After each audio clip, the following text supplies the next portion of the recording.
मला गॅप होता मणक्यात आणि ऍसिडिटी उलट्या होते. माझी कंबरदुखी पूर्ण थांबली आणि ऍसिडिटी सुद्धा थांबली एकच महिन्यात.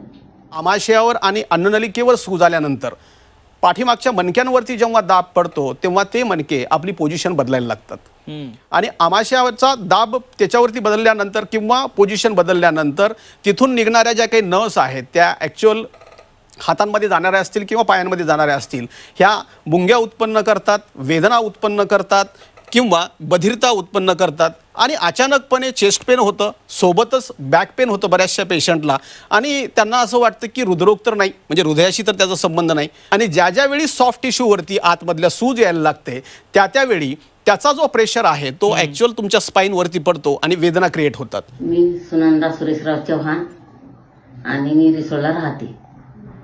मॅडम तुम्हाला काय त्रास होतो? मला गॅप होता मणक्यात आणि ऍसिडिटी उलट्या होते. वांत्या होत मला कधी कधी, म्हणजे काही आंबट बिंबट खाण्यात गेले खूपच वांत्या व्हायच्या.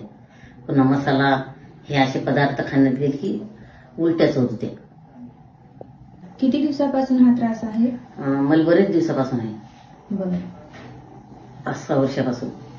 या त्रासासाठी मी अमृतवाळ सरांकडे आलेली आहे आणि औषधी 1 महिना झाले रेट घेऊन राहिली. आता तुम्हाला कसं वाटत आहे?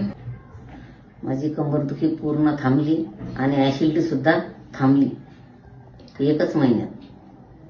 मला खूप बरं वाटते. धन्यवाद.